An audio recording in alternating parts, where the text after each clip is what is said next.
ሰላም እንደምናላችሁልን ክብራና ክብራን ታላቁ የማንቸስተር ዩናይትድ ደጋፊዎች እንደምናላችሁልን ማን ዩናይትድ ኢንፎ ወደ እናንተ ደርሶ መደመጥ ጀምሯል። ዛሬ ከናንተ ጋር ቆይታ የምናደርገው በኦማር ቤሬዳ ኢንተርቪው ዙሪያ ላይ ነው። ኦማር ቤሬዳ ትናንትና ከኤምዩቲቪ ጋር ከማንቸስተር ዩናይትድ ኢንሳይድ ሚዲያ ጋር በጣም ረጅም 51 ደቂቃ የፈጀ ኢንተርቪው አድርጓል። በጣም ሰፊ ኢንተርቪው ነው። እሱን እንመለከታለን ማለት ነው። በአጭር ሰመራይዝ አድርገን ግን ሁሉንም ሀሳባቸውን ወደ እናንተ የምናደርስ ይሆናል ማለት ነው። በብዙ ጉዳዮች ላይ ጥያቄ ተጠይቀው ለምላሽ ለመስጠት ሞክረዋል። ባለፈው የውድድር ዓመት ወይም ደግሞ ባሳለፍነው ማለት ነው የውድድር ዓመት የቡድኑ ቅኝት ዙሪያ በዋናው ቡድን በአካዳሚውም እንደም ነው በሴቶች ቡድን ላይ ያላቸውን ግምገማ ለመናገር ሞክሯል። ስለ ዝውውር በርካታ ሀሳቦችን አንስተዋል። በተለይ ደግሞ ስኬታማ ስለነበረው ባለፈው የውድድር ዓመት ስለነበረው ዝውውር ጉዳይ ለማንሳት ሞክሯል። በዚህ የውድድር ዓመትም ሰፊ ዝውውር ላይ እንደሚሳተፉ ተመሳሳይ የዝውውር እቅድ ላይ እንዳላቸው ለመናገር ሞክሯል። ስለ ፕሮጀክት 150 ወይም ደግሞ ስለ ፕሮጀክት 150 እና ስለ አዲሱ ስታዲየሙም በጥቂቱ ለደጋፊዎቹ ለማብራራት ሞክሯል። በጣም ሰፊ አድናቆት ሰጥቷል። ስለ ማንቸስተር ዩናይትድ ከሜዳ ውጭ ስላሉ ደጋፊዎች በጣም የተለየ አክብሮት እንዳላቸው ገልጸዋል። ከሜዳ ውጭ 2000 3000 አነስተኛ ደጋፊዎችን ይዘን ነው የምንጓዘው፣ ግን ከማንኛውም ነው ያሉት ክለብ የተሻለ የማንቸስተር ዩናይትድ ከሜዳ ውጭ ያሉ ደጋፊዎች አድናቂ እንደሆኑ ለመግለጽ ሞክረዋል እና ምክንያቶችን ለመጥቀስ ሞክረዋል። እሱንም እንመለከታለን። በርካታ ጉዳዮችን ያነሱት እና ምንም እነዛን ጉዳዮች ለመዳሰስ ሞክራሉ። ለምሳሌ የሮበን አሞሪም ቅጥር ትክክለኛ ስለመሆንና አለመሆኑ ተጠይቋል። ስለ ግል ህይወታቸው እንዴት ሰር ጂሚ ራትክሊፍ እሳቸውን የማንቸስተር ዩናይትድ ሲኦ ለማድረግ እንደወሰኑ እነዚህን ጉዳዮች ለማንሳት ሞክረዋል። በአጭር እያንዳንዱን በሀሳብ ደረጃ ለመዳሰስ እንሞክራለን። አብራችሁ ስለምትቆዩ ስለምትከታተሉ፣ እንዲሁም ደግሞ የሰብስክሪፕሽን በተኑ ስለምትጫኑ ቪዲዮን ገና ስትጀምሩ ለእኛ ድጋፋችሁ ለማሳየት ስትሉ ላይክን ስለምትጫኑ ሀሳብ አስተያየቶቻችሁን ስለምትጽፉልን አብራችሁን ስለምትቆዩ ሁሉንም ከልብ እናመሰግናለን። ከመሸጋገሪያ ሙዚቃ በኋላ ኦማር ቤሬዳ ምን አለ እሱን እንመለከታለን።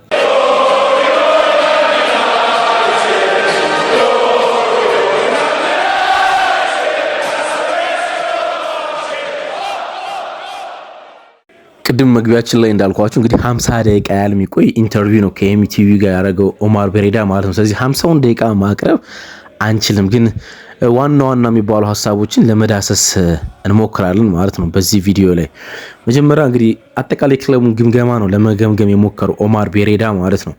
የወንዶችንም ክለብ የሴቶችንም ቡድን እና የአካዳሚውን አጠቃላይ ግምገማ ነው ለመስጠት የሞከረውና ክለቡ ከአንድ ዓመት በፊት ከነበረበት ሁኔታ አሁን በጣም የተሻለ ደረጃ ላይ እንደሚገኝ ለመግለጽ ሞክሯል። ዋናው የወንዶች ቡድን ማለት ነው። የወንዶች ዋናው ቡድን የተሻለ አፈጻጸም ቢያሳየን ወደ ትክክለኛው አቅጣጫ የተጓዘ መሆኑና ወደ ሻምፒዮንስ ሊግ መመለሱን እንደ ትልቅ እምርታ ቆጥሮ ሲያደንቁ መመልከት ችለናልና የመጀመሪያው የሰጡት ማብራሪያ የወንዶች ቡድን በሚፈልጉት ትራክ ላይ መገኘት ነው። ስለ ሴቶች ቡድን አካዳሚ እንዲሁ ጥቂት ነገሮች ለማንሳት ሞክረዋል። የሴቶች ቡድን በሻምፒዮንስ ሊግ ሩብ ፍጻሜ መድረሳቸው እንዲሁም በሊግ ካፕ ፍጻሜ መድረስ የቻሉ በመሆኑ በጣም ትልቅ አድናቆት ሰጡ። ቢሆን በሴቶች ሱፐር ሊግ ግን ከመጀመሪያ 3 ቡድኖች ወይም ደግሞ ከ3ኛ ደረጃ በታች በመጨረሳቸው በጣም መከፋታቸውን ገልጸዋል። እንዲሁም ደግሞ በአካዳሚ ውስጥም ደግሞ ወጣት ተጫዋቾች ወደ ዋናው ቡድን ለማሳደግ ትልቅ ስኬት እያሳየን የምንገኘው፣ ግን ከዚህ የበለጠ መስራት አለብን ከአካዳሚው ወደ ዋናው ቡድን የሚያርጉ ተጫዋቾችን ቁጥር በመጨመር ረገድ ሲሉ ሀሳባቸውን ለመስጠት ሞክረዋል። ፋይናንስ እና የዕዳ መዋቅርና የሰራተኞችን ቅነሳ በተመለከተ እንግዲህ ባለፈው የውድድር ዓመት አስታውሱ እንደሆነ በተለይ ክረምት ስለ ማንቸስተር ዩናይትድ ስናወራ ስለ ሰር ጂሚ ራትክሊፍ ስለ ኦማር ቤሬዳ በስልጣን ከመምጣት በኋላ ስላለው የማንቸስተር ዩናይትድ የሄራርኪ የስልጣን አወቃቀር ስናወራ ብዙ ጊዜ የምናወራው ስለ ደሞዝ ቅነሳና የሰራተኛ ስንብት ነበር። በጣም በተደጋጋሚ ማንቸስተር ዩናይትድ በርካታ ከ250 በላይ ሰራተኞችን በክለብ ውስጥ አባሯልና ስለዚህ ጉዳይ ላይ ጠይቆት ነበር። ስለ ፋይናንስ ሁኔታው መጀመሪያ ሲያብራሩ ሰውየው የሶስተኛው ሩብ ዓመት ወይም ኳርተር 3 የሚባለው የፋይናንስ ውጤትን ስንመለከት ክለቡን ለረጅም ጊዜ ዘላቂ በሆነ መንገድ ላይ ለማምራት ትክክለኛ ነገር እንደወሰነ ይሰማኛል። ከባድ ጊዜ ነበር እሱ አለ። እነዛን ነገሮች መወሰን ግን ትክክለኛ ጊዜ ላይ እንዳለ እናስባለን አይደል። ክለቡ አሁን ባለው ውስብስብ የዕዳ መዋቅር ውስጥም ቢሆን ባለው እጅግ ግዙፍ ዓለም አቀፍ ደጋፊ መሰረት ምክንያት ትርፋማ መሆንና ዋንጫዎችን ማሸነፍ እንደሚችል ማረጋግጧል። እንግዲህ ማንኛውም ክለብ ዕዳ አለበት። ነገሮች የሚያንቀሳቅሰው በዕዳ ነው። እንደሚታወቁ ሀገራትም ዕዳ አለባቸው እንኳን ክለብ ማለት ነው። ግን ኦማር ቤሬዳ ነገሮች ለማብራራት የሞከሩት ከዕዳ ቢኖርብን ማንቸስተር ዩናይትድ ያለውን ዓለም አቀፍ ብራንድ በመጠቀም ትርፉንና የዕዳ መጠኑን ለመቀነስ እንደሚጥሩ ነው። የሰራተኞች ቅነሳም ተጠይቀው ነበር። የሰራተኞች ቅነሳ የተደረገበት አስቸጋሪ ሂደት አንስተው ነበር ኦማር ቤሬዳ። ይህ መዋቅራዊ ቅነሳ ክለቡን ቀልጣፋ ለማድረግና ለተጫዋቹ ዝውውር እንዲሁም ደግሞ ለአዲስ ስታዲየም እቅዶች የፋይናንስ ምቾት ለመፍጠር አስፈላጊ እንደነበረ አብራርተው መጀመሪያ ላይ ግን አሉ ሌላ የሰራተኛ ቅነሳ አይኖርም ካለ በኋላ ሁለተኛ ዙር ቅነሳ በመደረጉ ሰራተኞች ቅሬታ እንደፈጠረም ገልጸዋል። እንግዲህ የመጀመሪያ የሰራተኛ ቅነሳ ከተከናወነ በኋላ ሰር ጂም ራትክሊፍ ቃል በቃል ምንም አይነት ድጋሚ የሰራተኛ ቅነሳ እንደማይኖር ገልጾ ነበር። ግን በሁለተኛ ዙርም የሰራተኛ ቅነሳ አለና እሱ በሰራተኞች መካከል ውስጥ ግሩምታ እንደፈጠረ ተናግሯል። ምክንያቱም ግን ክለቡ አሁን ኪሳራ ላይ ስለነበረ ተጨማሪ የስራ ማስኬጃ ቁጠቦች ማድረግ በማስፈለጉ ያን ለማድረግ ሞክረናል። በድጋሚ ያን በማድረጋችን ይቅርታ እንጠይቃለን፣ ግን ደግሞ ትክክለኛ ውሳኔ እንደሆነ ይታየኛል ሲሉ ነው ለመግለጽ የሞከሩት። የዝውውር ገበያና ስትራቴጂዎች ምርመሮችን ለማብራራት ሞክረዋል። እንግዲህ ክለቡ ባለፉ ክረምት የተከተለውና የተስተካከለና እና ደግሞ ትክክለኛውን የምርመራ ዘይቤ ለመድገም እቅድ እንዳላቸው ገልጸዋል። ባለፈው በስፖርቲንግ ዳይሬክተር ጄሰን ዊልኮክስ የሚመራው ይህ ስትራቴጂ በፈጣን እንቅስቃሴ ላይ ያተኮረ ሲሆን የወጣቶችና ልምድ ድብልቅ እንዲሁም በፕሪሚየር ሊግ የተፈተኑና ዓለም አቀፍ ተስፋ ያላቸውን ተጫዋቾች ለማስፈረም ጥረናል፣ እናም ልክ ነበርና ሲሉ ነው ጉዳዩን ለማብራራት የሞከሩት። ስለ ገበያ ዲሲፕሊን ሲያወሩ ነበረ። ስለ ገበያ ዲሲፕሊን ማለት ማርኬቱ ላይ ቫልዩ ስለሆኑ ተጫዋቾች ለማስፈረም ማለት ነው። ዩናይትዶች በወኪሎች ወይም ኤጀንቶች ወይም በገበያው መናወጥ ፍላጎትን እንደማያስተናግድ ቤሬዳ አጽንኦት ሰጥተው ለማብራራት ሞክረዋል። በሚካኤል ሳኖኒ ቡድን በኩል በመረጃ ወይም ዳታ ላይ የተመሰረተ ምልመላ እየተካሄደ እንደሆነም ጠቅሰዋል። እዚህ ጋር ኢንትረስቲንግ ጉዳይ ላይ ማለት ነው ቃል በቃል የተናገሩትን ባልነግራችሁም ገበያው የሚያነረው ወይም ደግሞ ገበያው ወደ ማርኬቱ የሚያመጣው እና ደግሞ ኢንፍሌሽኑ ከፍ የሚል ተጫዋች ለምሳሌ እንግዲህ ከሰሞኑ ሰምታችሁታል ብዬ አስባለሁ። የኤሊት አንደርሰን ዝውውር ከተጠበቀው በላይ እየሄደ ነው። እንግዲህ ማንቸስተር ሲቲ ያቀረበው 80 ሚሊዮን ዩሮ የዝውውር ሂሳብ ኖቲንጋም ፎረስት አልተቀበሉም። ስለዚህ እዚህ ተጫዋች ሂሳብ ማንቸስተር ዩናይትድ እና ማንቸስተር ሲቲ እየተፎካከሩ የሚቆይ ከሆነ ከ120 ሚሊዮን ፓውንድ በላይ ይሄዳል ወይም ዶላር ዩሮ በላይ ይሄዳል ማለት ነው። እንደዚህ አይነት የገበያ ዲሲፕሊን የላቸውም ወይም ደግሞ በገበያው ውስጥ የገበያ ንህረት ያለባቸው ተጫዋቾች እንደማያስፈርሙና ሚካኤል ሳኖኒ የሚባል የዳታቤዝ ባለሙያ እንዳላቸው ስሙን ጠቅሰው ተናግረዋልና እሱ በጣም ትልቅ ስራ እየሰራ እንደሆነ ለመናገር ሞክረዋል። ስለ የአሁኑ ስብስብና አዳዲስ ዝውውሮች እንዲሁ አውርተዋል። ባለፈው ዓመት በተደረጉት 4 ዋና ዋና ዝውውሮች ላይ ከፍተኛ እርካታ እንዳላቸው ገልጸዋል። በተለይ የሴን ላመንሰን ከእድሜው በላይ የበሰለ መሆኑ፣ የኩና ማራኪነት፣ የብራያን ጸጥተኝነት፣ የሴስኮ በየቅሩ ለማድረግ ያለ ረሃብ ብለው እያንዳንዱን ስማቸውን ጠቅሰው ለማብራራት ሞክረዋል። ረጅም ቃላት የተጠቀሙት እኔ በአጭሩ አምጥቼው ነው። ካፕቴን ብሩኖ ፈርናንዴዝ ከሜዳ ውጭ ባለው ትልቅ መሪነትና ወጣት ተጫዋቾችን በመደገፍ ረገድ ያለው ሚና በማድረግ ክለቡ እሱን ማቆየት እንደሚፈልግ በግልጽ ተናግረዋል እና ይሄን ብሩኖ ፈርናንዴዝ በጣም ኢንተረስቲንግ ነው። ባይዘው ብሩኖ ፈርናንዴዝ አንድ ከማንቸስተር ዩናይትድ በዚህ ክረምት ይወጣል ተብሎ አይጠበቅም። ግን ዝውውሩ ከመጠናቀቅ ማለት የክለብ እግር ኳስ ፕሪሚየር ሊግ ከመጠናቀቁ በፊት ከአንድ ሚዲያ ጋር ቆይታ ነበረው። በዚህ አመት ይቆያል አይቆይም በሚለው ባለፈው ክረምት የመውጣት እድሉ በጣም ሰፊ ነበርና የመቆየት እድል እንዳለው ግን ከክለቡ የበላይ ሰዎች የሚፈልገው ቃላቶች እንዳሉ ተናግሮ ነበር እና ባለፈው ክረምት ከክለቡ ሰዎች ጋር ያጣለው አንድ ጉዳይ የተፈላጊነት ጉዳይ ነው። አረቦቹ ከፍተኛ ገንዘብ ይዘው ሲመጡ ማንቸስተር ዩናይትድ ለመሸጥ ያሳየው ፍላጎት እና ለመሸጥ ፍላጎት አሳይቷል። ከሱ ፍላጎት ውጭ አልነበረም። አንተ መሄድ የምትፈልግ ከሆነ እኛ እንለቃለን ብሎት እሱ እነዚህ ቃላቶች በጣም እንደጎዱት ደጋግሞ ተናግሯል። ከፈርዲናንድ ቦድካስት ጋር እሱን ገልጿል እና የማንቸስተር ዩናይትድ የበላይ አመራሮች በየሚዲያው እየወጡ እሱ እንደሚፈልጉት እንዲናገር ይፈልጋል ወይም በተለያየ መንገድ እሱ በማንቸስተር ዩናይትድ ተፈላጊ ተጫዋች መሆኑን የሚያሳይ ንግግር እንዲናገሩ ይፈልጋል። ኦማር አሁን ይሄን ያደረጉት እሱ ነው ሊናገር የሞከሩ ስለ ተጫዋቾች ስለ ፊርማ ካነሱ በኋላ ብሩኖ ፈርናንዴዝን ማቆየት የክለቡ ዋና እቅድ እንደሆነም እንዲሁ ገልጿል። የአሰልጣኞች ስብስብ ከባለቤቶቹ ጋር ያለው ግንኙነትም እንዲሁ ለማብራራት ሞክሯል። ስለ ማይክል ካሪክ ሲያወሩ ቤሬዳ ከጊዜው አሰልጣኝነት ወደ ቋሚ ዋና አሰልጣኝ የተሸጋገረው ማይክል ካሪክን በጥብቅ እንደሚደግፉት ተናግሯል። ካሪክ የክለቡን እሴቶች የሚረዳ የተረጋጋ ነገር ግን ዓላማ ያለውና በሚቀጥሉት 2 እና ከዚያ በላይ ዓመታት ቡድኑን የመምራት መብት ወይም የመምራት አቅም ያገኘ አሰልጣኝ እንደሆነም ለማምራት ሞክሯል።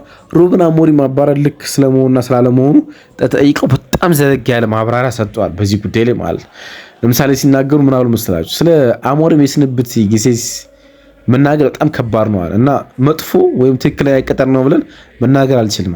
ጥቁር ወይ ነጭ ነው ብዬ አልነግራችሁም አሉ እና የነበረበት ጊዜም እንደዛ ለማብራራት በጣም አስቸጋሪ ነው አሉ።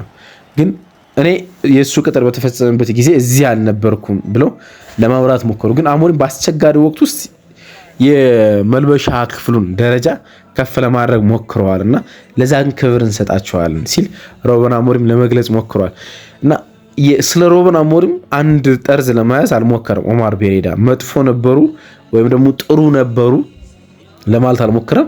ስለ ቅጥሩም እንዲጠይቁት ነበር። ትክክለኛ ቅጥር ነበር ሩበን አሞሪም የሚለው ነው። እሱንም ሊያብራሩት አልሞከረም። ግን በክለቡ በተለይ በመልበሻ ክፍል ውስጥ የተጫዋቾችን የመጫወት ፍላጎት እና ደረጃ ከፍ በማድረጋቸው ግን አድናቆት ሰጥተዋል። ከባለቤቶቹ ጋር ስላለው ግንኙነት እንዲያብራርተዋል። ከሰር ጂሚ ራትክሊፍ ጋር የማያቋርጥ ንግግርና ቀጣይነት ያለው ግንኙነት እንዳላቸው ገልጸዋል። በተመሳሳይ ከጆኤል እንዲሁም ከአብርሃም ግሬዘር ጋር ከግሬዘር ቤተሰቦች ጋር ማለት ነው ጠንካራ የስራ ትስስር እንዳላቸው የእነሱን የብዙ አስርት ዓመታት የስፖርት ኢንዱስትሪ ልምድም እየተጠቀሙበት እንደሆነ እንዲሁ ለማብራራት ሞክሯል ኦማር ቤሬዳ ማለት ነው። የደጋፊዎችን ተሳትፎ የትኬት ዋጋና የጨዋታ መርሃ ግብሮችን በተመለከተ እንዲሁ በጥቂቱ ሀሳቦችን ለመናገር ሞክሯል። በተለይ የትኬት ዋጋና የወንበር ሽግግርን ትኬት ማንቸስተር ዩናይትድ ጭማሪ አሳይቷል። በውድድር ዓመቱ 2 ወይም 3 ጊዜ የትኬት ዋጋ ጭማሪ እንዳሳይ ይታወቃል። የደጋፊዎችን ስሜት እንደሚረዱ የገለጸው ቤሬዳ መደበኛ የስታዲየም መግቢያ ጂኤ የሚባሉ ትኬት ዋጋ ጭማሪን ከዋጋ ግሽበት ጋር በተመጣጠነ መልኩ በማቆየት ዋናው የደጋፊ መሰረትን ለመጠበቅ መሞከራቸውን ገልጸዋል። ስለዚህ አነስተኛ ክፍያ ከፍለው የሚገቡ ላይ ብዙ ጭማሪ እንዳልተከናወነ ነው። ሆኖም ገቢን ለማመጣጠን ባለፈው የውድድር ዘመን 500 ደጋፊዎችን በዚህ የውድድር ዘመን ደግሞ 600 ደጋፊዎችን ከተመረጡ ምርጥ ወንበሮች ላይ ማንቀሳቀስ እንደተገደዱና ይህ ውሳኔ በደጋፊዎች ዘንድ ከፍተኛ ቅሬታ እንደሚፈጥር ቢሆንም ግን አስፈላጊ ውሳኔ እንደነበር ለማብራራት ሞክሯል። ይሄን ጥቂት ላብራራ አላቸው። እንግዲህ የወንበር መቀመጫዎች እንትን አላቸው ዋጋ ያላቸው እና አንዳንድ ወንበሮችን ይከፈልባቸው ከነበረ ጭማሪ አሳይቷል። ደረጃ ተሰጧቸው ግሬድ ኤ ግሬድ ቢ ከነበረባቸው የሌብል ግሬድ ተሰጧቸው የዋጋ ጭማሪ አሳይቷልና ስለዚህ ጉዳይ ነው ያነሱትና ወደ 600 የሚጠጉ ደጋፊዎችን ከሚቀመጡበት ማንሳት አስፈላጊ እንደነበረ ለመጥቀስ ሞክሯል። የዓለም አቀፍ የቅድመ ውድድር ዝግጅታቸውንም እንዲሁ በጥቂቱ ለመዳስ ሞክረዋል። ዩናይትድ በዓለም አቀፍ ኢንተርናሽናል ብሬክ ወቅት ዓለም ዋንጫ ያለበት ሲዝን ከመሆኑ አንጻር ተጫዋቾችን ከልክ በላይ እንዳያደክም በማሰብ ለቅድመ ዝግጅት ወደ አሜሪካ ወይም ወደ ኤዚያ ከመጓዝ ይልቅ አውሮፓ ውስጥ ለመቆየት ወስኗል። ቤሬዳ በዚህ ውሳኔ ምክንያት የገቢ ማጣት ዋጋ እንደነበሩ ቢያምኑም ከእግር ኳስ አንጻር ግን ትክክለኛ ምርጫ እንደነበረ ለመናገር ሞክሯል። በዚህ ውሳኔያቸው በጣም አድንቃለሁ። እርግጥ በጣም ብዙ ክለቦች ወደ አሜሪካ ዘንድሮ አይሄዱም። ዓለም ዋንጫ ያለበት ሲዝን ከመሆኑ አንጻር ማርኬት ቫሊዩም ያን ያህል ይሆናል ተብሎ ስለማይጠበቅ ማለት ነው ሰዎች ዓለም ዋንጫ ነው ሊመለከቱ የሚችሉት እንጂ ወደ ክለብ እግር ኳስ የፕሪሲዝን ጨዋታዎች በብዛት ላይ መመለከቱ ይችላሉ። ግን ማንቸስተር ዩናይትድ ይሄን ከእግር ኳሳዊ አንጻር መመልከቱም ተጫዋቾቹ ብዙ እንግዲህ ወደ 13 ተጫዋቾች ነው ማንቸስተር ዩናይትድ ያስመረጠ ወደ ረጅም ጉዞ ከሚያደርጉ በአውሮፓ ከተሞች ውስጥ የፕሪሲዝን ልምምድ እንዲያደርጉ ማድረጉ በጣም ትልቅ ጉዳይ ይመስለኛል። እኔ የጨዋታ መርሃ ግብር ቅሬታዎችንም እንዲሁ አንስቷል። አረብና ሰኞ በርካታ ጨዋታዎች ማንቸስተር ዩናይትድ ተጫውተዋል አይደል? ስለዛ ጉዳይም ለማብራራት ሞክሯል። አረብና ሰኞ ምሽት ስለሚደረጉ ከባድ የጨዋታ መርሃ ግብሮች ደጋፊዎች ያላቸው ብስጭት በማንሳት ለፕሪሚየር ሊጉና ሲኦ ሪቻርድ ማስተርስ ጠንካራ ተቃውሞ ማቅረባቸውን ይፋ አድርገዋል። ዩናይትድ በትልቅነቱና በከፍተኛ ቴሌቪዥን ተመልካች ቁጥሩ ምክንያት በስርጭት ጣቢያዎች በተደጋጋሚ ስለሚመረጥ የራሱ ስኬት ሰለባ እንደሆነ ገልጾ የፕሪሚየር ሊጉ ጨዋታዎች ቅዳሜና እሁድ ለማድረግ ብቸኛው መፍትሄ ዘላቂ ሻምፒዮንስ ተሳትፎ ማረጋገጥ እንደሆነም ደምድሟል። እዚህ ጋር ላብራራላችሁ ለምን ማንቸስተር ዩናይትድ ሰኞና አርብ እንዲጫወት ሲደረግ እንደነበር። ኦማር ቤሬዳም የራሱ ስኬት ሰለባ ብለው ነው የገለጹት። የራሱ ስኬት ሰለባ ብለው ማለት ለምን መሰላችሁ? ቅዳሜና እሁድ የፕሪሚየር ሊግ ጨዋታዎች ይከናወናሉ እና ማንቸስተር ዩናይትድ ቅዳሜ ማጫወት ይቻላል፣ ችግር የለውም። ግን ማንቸስተር ዩናይትድ ትልቅ ዓለም አቀፍ ብራንድ ያለው እና ሰኞ ቢጫወትም ያ የተመልካች ቁጥር ያገኛል። አረብ ቢጫወትም ያን ተመልካች ቁጥር ያገኛል። ከፍተኛ ተመልካች ፍሰት ስላለው ማለት ነው ማንቸስተር ዩናይትድ። ስለዚህ ምንድነው ያደረጉት? ቅዳሜና እሁድ ፕሪሚየር ሊግ አለ ብለው የሚመለከቱ ሰዎች እንዲመለከቷቸው፣ ሰኞና አረብ ግን ማንቸስተር ዩናይትድ ቢጫወት እንኳን ማርኬቱ እንደማያጡት እርግጠኛ ናቸው። ሌላን ክለብ በተደጋጋሚ ከ6 ጊዜ በላይ ሰኞና አርብ ሊያጫውቱ አይችሉም። ወይ አርሰናል ወይ ሲቲ ወይ ሊቨርፑል ያን ያህል የተመልካች ቁጥር አያገኙም በተአምር ማለት ነው። ያን ያህል የተመልካች ቁጥር አያገኙም ሰኞና እንዲሁም ደግሞ አርብ ብታጫውቷቸው ማለት። ማንቸስተር ዩናይትድ ግን ትልቅ የዓለም አቀፍ ብራንድ አለውና የዛ ስኬት ችግር ነው ያሉትና የተመልካች ቁጥር እንደማያጣ ስለሚያውቁት ሰኞም ገንዘብ ለማግኘት የቴሌቪዥን ባለቤቶች ማለት ነው አይቲቪ ነው እንግዲህ የቴሌቪዥን ብሮድካስት የገዛው እና አይቲቪ ሰኞም የቴሌቪዥን ገንዘብ ለማግኘት ቀዳሚም እሁድም የቴሌቪዥን ገንዘብ ለማግኘት ማንቸስተር ዩናይትድ ወደ አንዱ የስራ ቀን ያመጡታል ማለት ነውና ኦማር ቤሬራ በዚህ ነው ለማብራራት የሞከሩት። ግን ያብራሩበት መንገድ በጣም አሪፍ ይመስለኛል። ዋናው ጉዳይ ይሄን ነገር ለመፍታት የሻምፒዮንስ ሊግ ጨዋታዎች ማግኘት ነው። ሻምፒዮንስ ሊግ ማክሰኞ የምትጫወቱ ከሆነ ሰኞ አትጫወቱ ቀዳሚ ነው የግድ ትጫወታላችሁ ማለት ነው። የጨዋታ መርሃ ግብር ቅሬታዎችን በዚህ መንገድ ነው እንግዲህ ለማብራራት የሞከሩት። ስለ ስታዲየም ማደስ ፕሮጀክት እና ስለ ፕሮጀክት 115 ተጠይቀው ነበር። መጀመሪያ ለማብራራት የሞከሩት ስለ አዲሱ ስታዲየም ወቅታዊ መረጃ ነው። እንግዲህ ማንቸስተር ዩናይትድ ግዙፍ አዲስ ኒው ኦልድ ትራፎርድ ይባል ሊሰራ እንደሆነ ይታወቃልና ግን ፕሮጀክቱ እንደቆመ ብዙ ፕሮግራም ሰርችላቸዋለሁ እኔ በዚህ አንደኛው የቆመው መሬት ማንቸስተር ዩናይትድ የሚፈልገውን መሬት ለማግኘት የካሳ ጥያቄ የተጠየቀው የካሳ ክፍያ በጣም ከፍተኛ መሆኑ ነው። ባለ ቦታዎቹ ማንቸስተር ዩናይትድ የጠየቁት የካሳ ክፍያ በጣም ከፍ ያለ እንደሆነ ነው የተሰማና ትንሽ ጋፕ ብሏል። ኦማርም በዚህ መንገድ ነው ያብራሩት። ክለቡ በአሁኑ ጊዜ መሬት በመግዛት ላይ ያተኮረ ሲሆን በሚቀጥሉት ሳምንታት ወይም ወራት ውስጥ አዳዲስ መረጃዎች እንደሚያጋራ ተስፋ እናደርጋለን አሉ።